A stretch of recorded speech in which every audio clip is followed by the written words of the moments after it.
ಜೈ ಕ್ರಿಸ್ತ. ಪೇತ್ರನು ಬರೆದ ಮೊದಲನೇ ಪತ್ರಿಕೆ 1ನೇ ಸಂಧಿ 3-12 ವಚನಗಳು.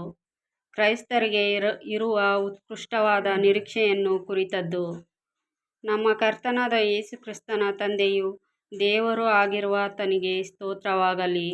ಆತನು ಯೇಸು ಕ್ರಿಸ್ತನನ್ನು ಸತ್ತವರೊಳಗಿಂದ ಎಬ್ಬಿಸಿದ್ದರಲ್ಲಿ ತನ್ನ ಮಹಾ ಕರುಣಾನುಸಾರವಾಗಿ ನಮ್ಮನ್ನು ತಿರುಗಿ ಜೀವಿಸುವಂತೆ ಮಾಡಿ, ಜೀವಕರವಾದ ನಿರೀಕ್ಷೆಯನ್ನು ನಮ್ಮಲ್ಲಿ ಹುಟ್ಟಿಸಿ, ನಮ್ಮನ್ನು ಲಯ, ಕಳಂಕ, ಕ್ಷಯಗಳಿಲ್ಲದ ಬಾಧೆಯನ್ನು ಎದುರು ನೋಡುವವರನ್ನಾಗಿ ಮಾಡಿದನು. ಆ ಬಾಧೆಯು ನಿಮಗೋಸ್ಕರ ಪರಲೋಕದಲ್ಲಿ ಇಟ್ಟಿರುವುದು, ಅಂತ್ಯಕಾಲದಲ್ಲಿ ಪ್ರತ್ಯಕ್ಷವಾಗುವುದಕ್ಕೆ ಸಿದ್ಧವಾಗಿ ಇರುವ ರಕ್ಷಣೆಯು ನಂಬುವವರಾದ ನಿಮಗೆ ದೊರೆಯಬೇಕೆಂದು ದೇವರು ನಿಮ್ಮನ್ನು ತನ್ನ ಬಲದಿಂದ ಕಾಯುತ್ತಾನೆ.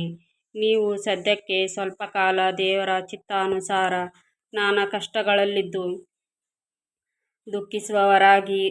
ದುಃಖಿಸುವವರಾಗಿದ್ದರೂ ಆ ಪದವಿಯನ್ನು ಆಲೋಚಿಸಿ ಹರ್ಷಿಸುವವರಾಗಿದ್ದೀರಿ. ಬಂಗಾರವು ನಾಶವಾಗುವಂಥದ್ದಾಗಿದ್ದರೂ ಅದನ್ನು ಬೆಂಕಿಯಲ್ಲಿ ಪುಟಹಾಕಿ ಶೋಧಿಸುವುದುಂಟಷ್ಟೆ.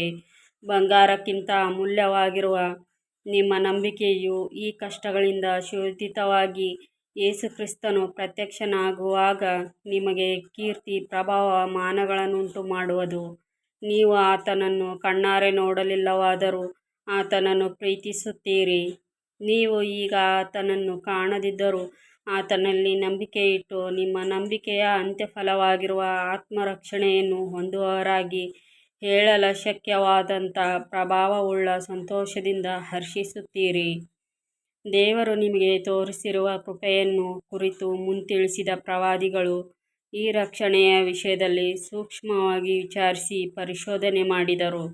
ತಮ್ಮಲ್ಲಿದ್ದ ಕ್ರಿಸ್ತನ ಆತ್ಮನು ಕ್ರಿಸ್ತನಿಗೆ ಬರಬೇಕಾದ ಬಾಧೆಗಳನ್ನೂ ಅವುಗಳ ತರುವಾಯ ಉಂಟಾಗುವ ಪ್ರಭಾವವನ್ನೂ ಮುಂದಾಗಿ ತಿಳಿಸಿದಾಗ ಆತನು ಯಾವ ಕಾಲವನ್ನೂ ಇಲ್ಲವೇ ಎಂಥ ಕಾಲವನ್ನು ಸೂಚಿಸುವನೆಂಬುದನ್ನು ಅವರು ಪರಿಶೋಧನೆ ಮಾಡಿದರು.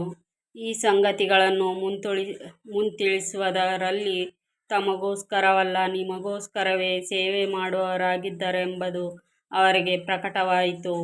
ಅವರು ಮುಂದಾಗಿ ಹೇಳಿದ ಸಂಗತಿಗಳೇ ಈಗ ಸಂಭವಿಸಿದವು ಎಂಬ ವರ್ತಮಾನವು ಪರಲೋಕದಿಂದ ಕಳುಹಿಸಲ್ಪಟ್ಟ ಪವಿತ್ರಾತ್ಮನ ಬಲದಿಂದ ನಿಮಗೆ ಸುವಾರ್ತೆಯನ್ನು ಸಾರಿದವರ ಮೂಲಕ ನಿಮಗೆ ಪ್ರಸಿದ್ಧಿ ಮಾಡಲ್ಪಟ್ಟಿದೆ. ದೇವದೂತರಿಗೂ ಈ ಸಂಗತಿಗಳನ್ನು